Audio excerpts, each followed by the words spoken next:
그리고 무엇보다 기억해야 할 한 가지는 운전할 때 다른 일을 신경 쓰면서도 나의 길에 가장 집중해야 하듯 관계에서 비롯된 대부분의 고민은 아이러니하게도 다른 누군가가 아닌 나 자신에게 나의 일에 나의 길에 집중할 때 또한 자연스럽게 사라지거나 별일 아닌 듯 해결되리라는 사실이다.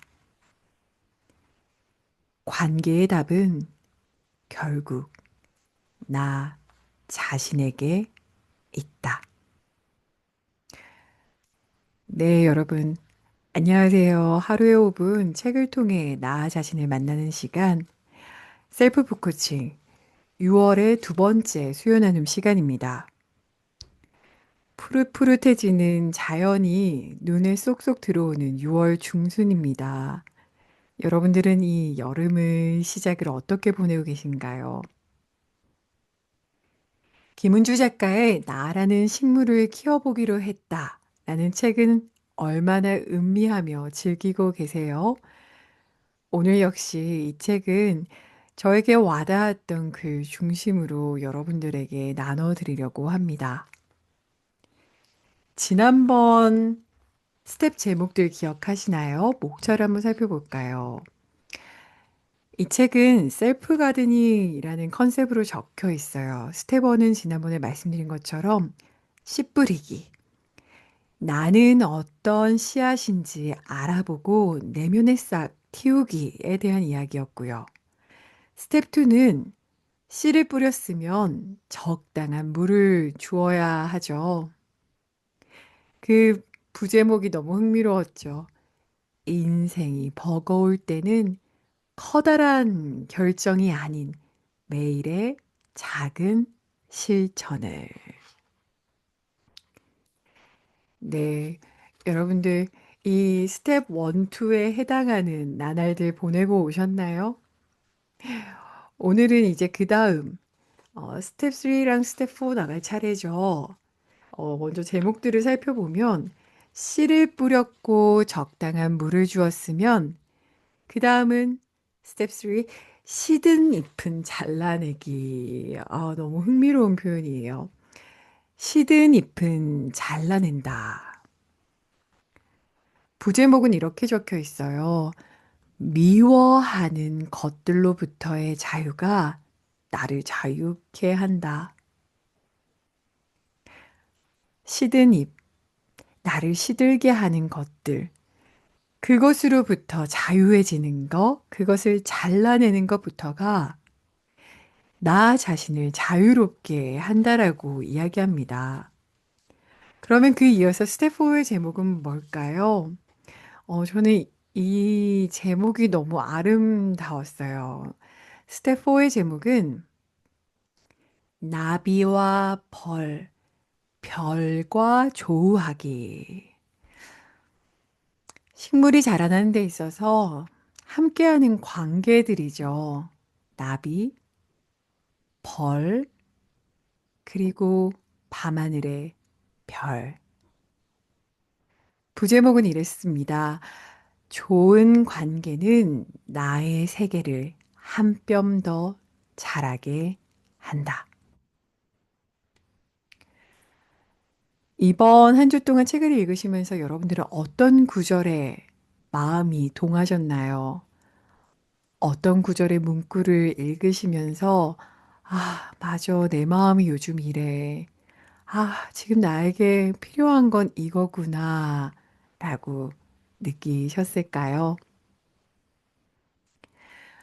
저는 오늘 픽한 글들은 스텝 4에서 선택한 글들이에요. 짧은 것도 좀 섞여 있어서 네 개를 골라봤거든요. 같이 한번 살펴볼까요?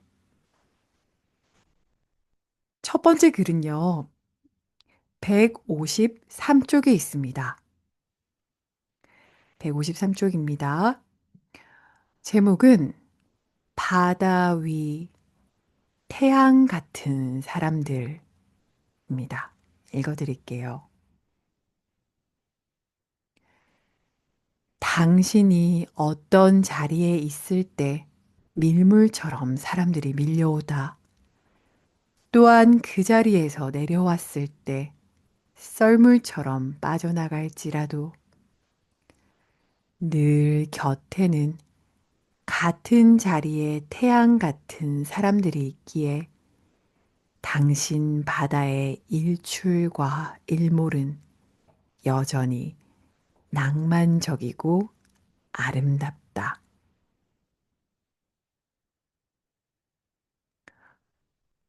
우리의 삶의 장면마다 사람들이 밀물처럼 들어왔다가 썰물처럼 빠져나가는 그런 장면들, 만약에 내 주변의 사람들이 바다라면, 파도라면, 작가는 우리에게 물어봐요. 그렇게 밀물 썰물처럼 오가는 사람이 아니라 그 바다 저편 너머에 항상 그 자리에 있어주는 사람들. 바다 위에 태양 같은 사람들. 그 사람들이 있기에 나의 바다는 아름답다라고요. 이 표현 들으시면서 여러분들 누구 떠오르세요? 내가 어떤 일을 겪든, 내가 어떤 삶의 순간을 지나가듯 항상 그 자리에 있어주는 여러분이란 바다 위에 항상 함께 해주는 태양 같은 사람들은 누구인가요?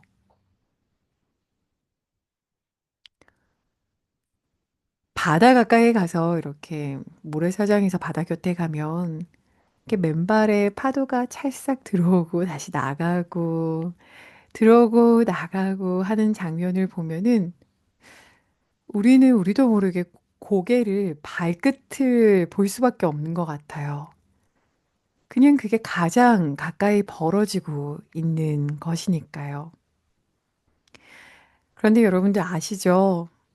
바다에서 정말 아름다운 것은 그 윤슬이란 표현 아세요? 바다가 반짝반짝반짝반짝 하고 빛나게 그 표현을 하는 게 윤슬이잖아요. 그런데 그 바다를 정말 아름답게 하는 윤슬은 우리가 가끔 거기에 있었다라는 것이 너무 당연해서 잊고 살 수 있는 그 바다 위의 태양이요. 태양이 뜨고 지고 항상 그 자리에 있듯 지금 여러분들이 어떤 삶을 살고 계시든 여러분 곁에도 태양과 같은 존재들이 있으실 거예요. 누가 떠오르시나요? 한번 그분들에 대해서 한번 음미하면서 다음 글로 가볼까요? 다음 글의 제목은 168쪽입니다. 제목은 아픈 것의 장점이에요. 아픈 것의 장점. 같이 한번 살펴볼까요?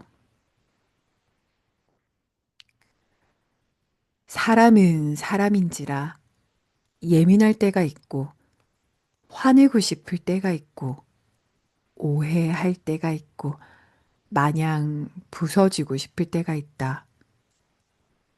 나를 잘 아는 사람은 오늘 좀 예민하구나 생각하겠지만, 나를 모르는 사람은 원래 예민한 사람으로 보고, 나를 헤아리는 사람은 화내는 이유를 궁금해하겠지만, 나를 미워하는 사람은 원래 그런 사람으로 단정한다.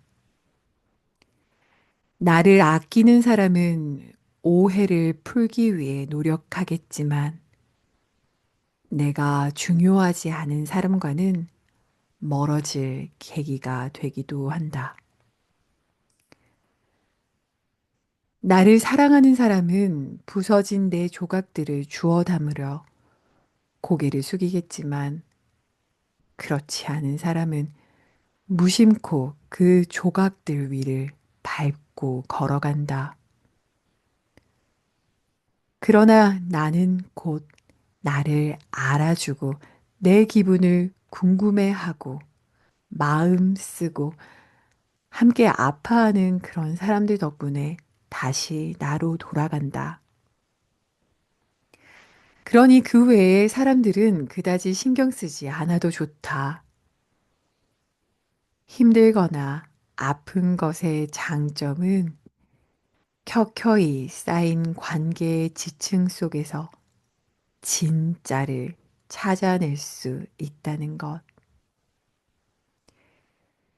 내가 부서졌을 때 보석이 부서지면 보석 조각이 된다고 말해주는 그런 보석 같은 사람들을 알아볼 수 있다는 것이다. 제목이 아픈 것의 장점인 이유를 아시겠죠? 아픈 것의 장점. 음, 항상 그런 식인 것 같아요. 위기가 오면 모든 위기 속에는 기회가 숨겨져 있다고 하는데, 관계 측면에서는 내 삶의 위기, 그래서의 아픔이 오면 확연하게 나에게 소중한 사람들이 누구인지가 드러나는 것 같아요. 어쩌면 위기의 순간이 올 때마다 우리는 걸음망 같은 것으로 우리의 인간관계를 한번 정리할 수 있는 기회를 맞이하는 걸지도 모릅니다.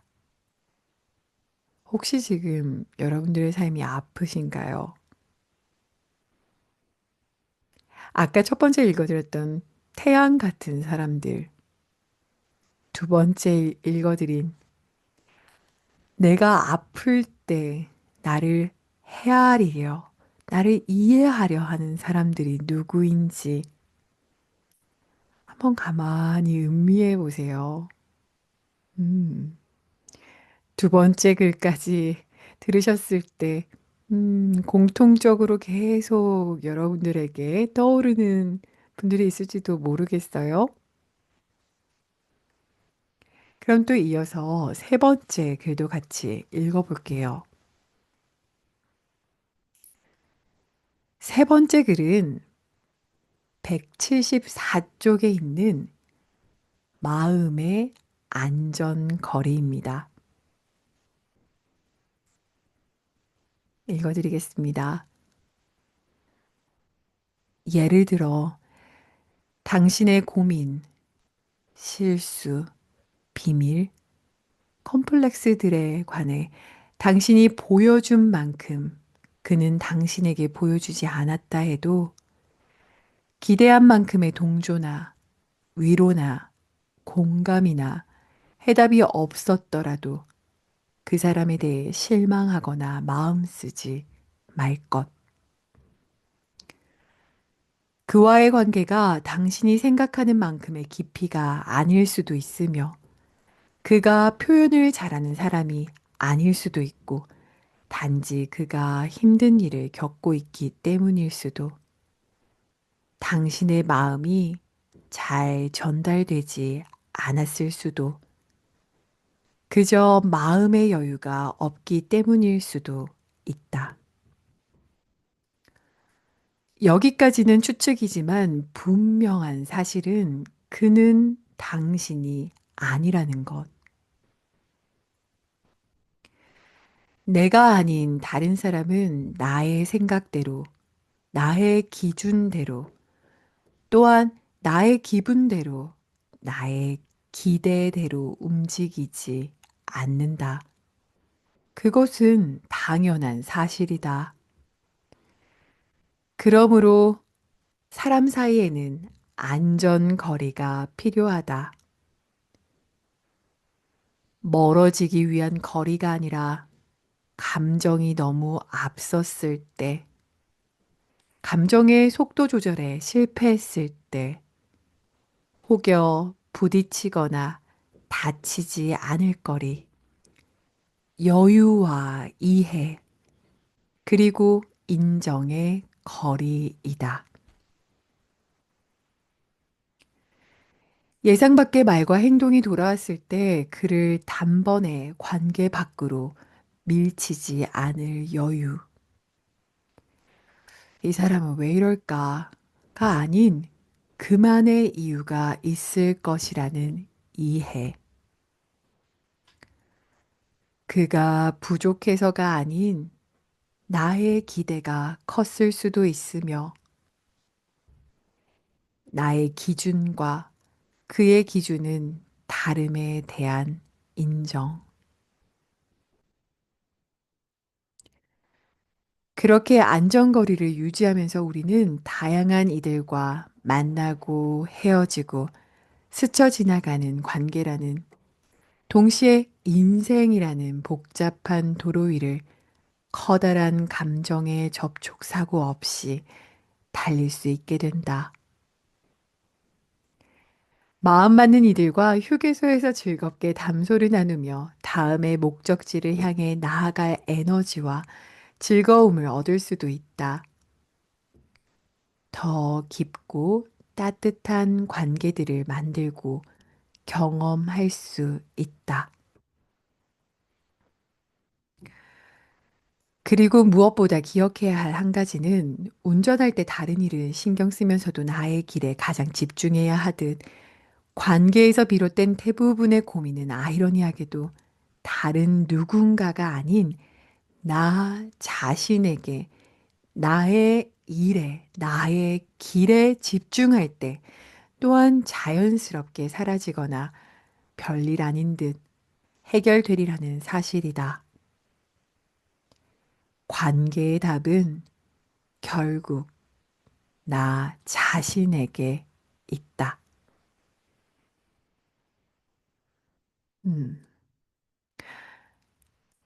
여러분들, 여러분들의 관계의 답은 여러분 안에 있다라는 것을 기억한다면 지금 여러분들의 관계에 있어서 어떤 결정, 어떤 실천을 해보고 싶으세요?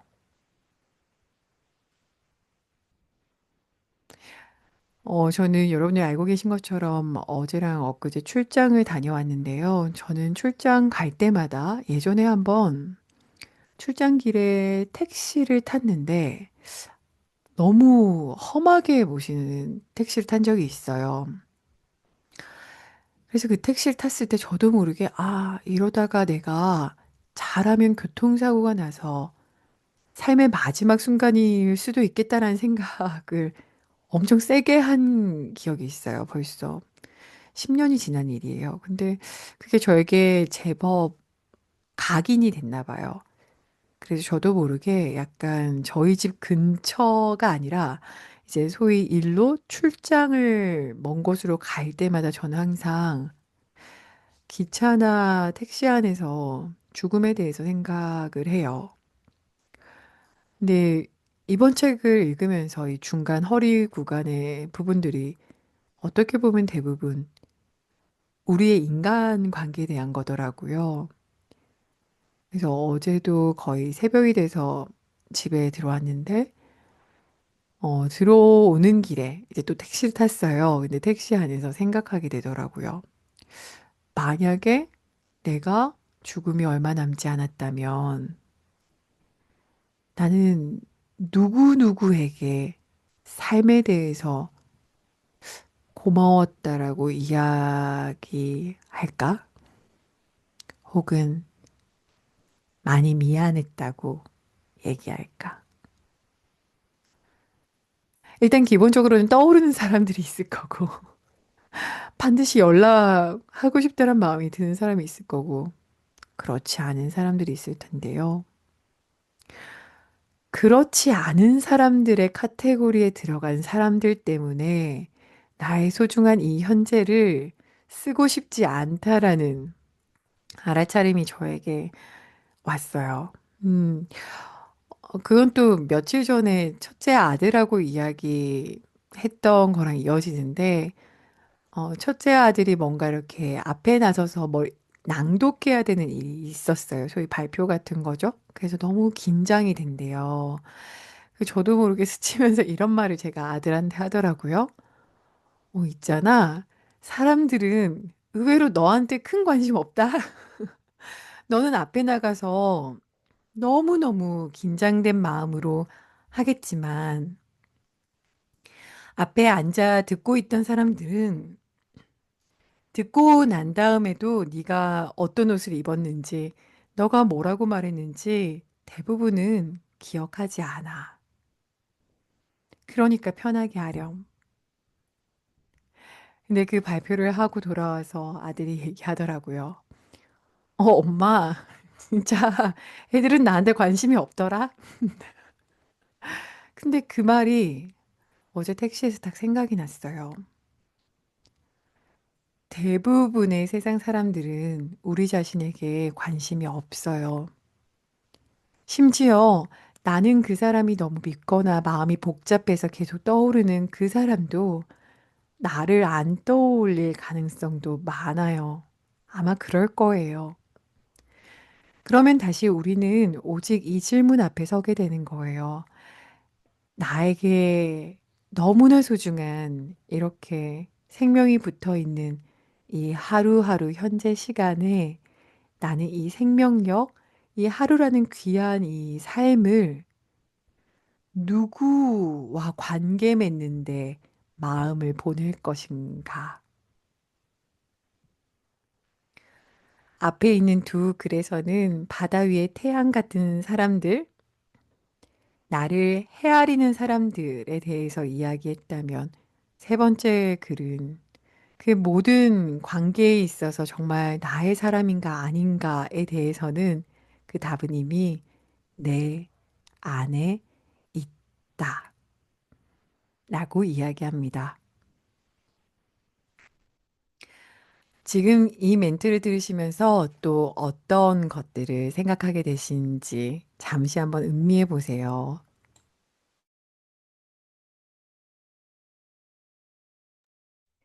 이제 마지막 글입니다. 마지막 글은 178쪽에 있습니다. 제목은 혼자인 별은 별이지만입니다. 읽어드릴게요.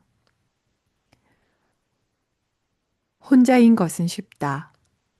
혼자 커피나 차를 마시고 혼자 먹을 메뉴를 고민하는 것과 혼자 웃거나 울고 어떤 타이밍에 다른 장소로 이동할지 혼자 정하는 것은 간단하다. 그러나 누군가의 커피 취향을 기억하고 누구에게나 맛있을 메뉴를 고민하고 웃음 포인트나 감정을 맞추고 언제 어디에서 함께 머무르거나 이동할지 정하는 것에는 노력과 수고가 필요하다. 그러한 노력에도 불구하고 우리가 다른 누군가와 관계를 맺거나 쌓는 것은 그가 나의 뒷모습을 바라볼 수 있는 사람이기 때문이다. 다른 말로 나와 다른 각도로 바라보고 나와 다른 어휘를 선택하고 나와 다른 에너지를 가진 사람이기 때문이다. 나와 다른 사람은 나에게 자극과 영감 또한 새로운 에너지를 준다. 아주 오랫동안 몰랐던 세상이나 나 자신에 관한 사실을 그가 발견하게 해줄 수 있고, 내가 기다리던 기회의 문을 열어줄 수도 있고, 더불어 내가 그 사람들에게 그런 사람, 가치 있는 사람이 될 수도 있다. 동시에 중요한 것은 나와 다른 그 사람이 나와 같은 감정을 느낄 수 있다는 사실이다. 인류 역사상 위대한 문학 작품, 영화의 주제는 우정과 사랑이라는 관계의 감정이 빠지지 않는다. 우정, 사랑, 믿음. 배려, 공감과 같은 혼자서는 결코 경험할 수 없는 긍정적인 관계의 감정들. 그 감정들은 우리의 인생을 더 풍요롭게 만들어준다. 그러니 타인을 쉽게 우습게 여기지 말라. 다른 사람을 존중하고 친절을 베풀라. 누군가 때문에 크게 실망하고 잠시 노여워했다 하더라도 그것 때문에 다른 좋은 사람들을 향한 마음의 문을 모두 닫지 말라. 드라마 속 위기 상황에서는 꼭 제3자가 등장해 구출해주고 판타지 소설 속 마법의 열쇠를 가진 사람은 처음 보는 낯선 할아버지다. 다른 사람은 곧 하나의 세상. 한 사람, 한 사람은 어떤 한 권의 위대한 책, 인상 깊은 영화만큼 서사적이고 감동적이며 흥미진진한 이야기를 품고 있다. 더군다나 그 이야기들은 실제로 존재하는 이야기이다. 나 자신 또한 그들과 함께 인생의 새로운 이야기를 써 나가게 될 수도 있고, 위기에서 벗어나 앞으로 펼쳐나갈 흥미진진한 이야기의 단서를 발견할 수도, 누군가의 인생의 챕터에서 중요한 역할을 맡을 수도 있다. 관계는 나의 세상을 확장해 준다. 혼자인 별은 별이지만 함께이면 우주가 되는 것처럼.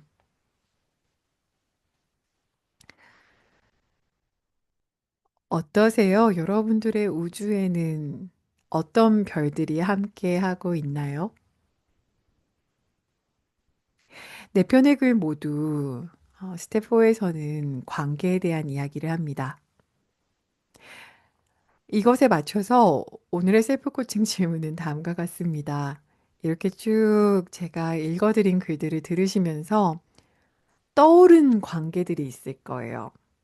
그것은 바다 위의 태양 같은 너무나의 소중한 사람들, 내가 어떤 일이 있어도 나를 헤아리려 노력해주는 사람들, 아니면 완전 반대로 내가 산산조각 났을 때 나를 들여밟고 가는 사람들, 내가 깨진 것도 모르는 사람들, 누구든. 떠오른 그 사람들에 있어서 여러분들 이번 한 주 동안에 어떤 행동을 하고 싶은지 한번 결심해 보세요. 그리고 실천도 해 보시면 좋아요. 여러분들의 우주 속에 함께하는 별들을 더 귀하게 빛나게 다가가서 고마움을 표현할 수도 있고, 오히려 여러분들의 빛남을 어둡게 만드는 사람들을 아예 멀리하는 선택을 할 수도 있습니다. 여러분들의 인간관계를 만약에 가드닝 한다면 지금 어떤 것에는 더 영양제를 주어야 되나요? 어떤 것은 잘라내야 하나요?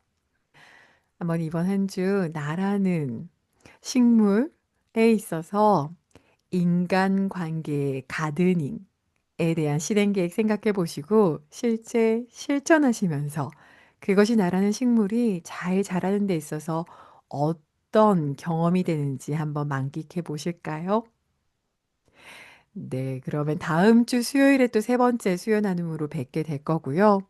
공지된 것처럼 7월에는 걷는 거, 산책을 해보려고 해요. 근데 책은 달리기로 일단 선택을 했어요.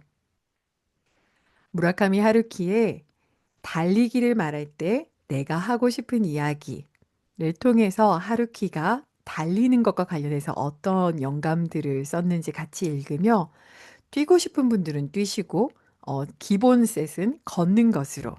그래서 더운 여름 점점 더 몸이 안 움직이게 될 수 있는 이 여름에 아침 일찍이든 밤이든 여러분들의 주변을 걷는 것을 함께하는 7월 될 예정입니다. 그럼 남은 6월 우리 멋진 김은주 작가의 또 영감들을 이 책과 함께 끝까지 한번 음미해보고 또 다음 7월의 책도 끌리시는 분들은 함께 하죠. 오늘도 이렇게 들어주셔서 감사합니다. 다음 주 수요일에도 인사드릴게요. 고맙습니다.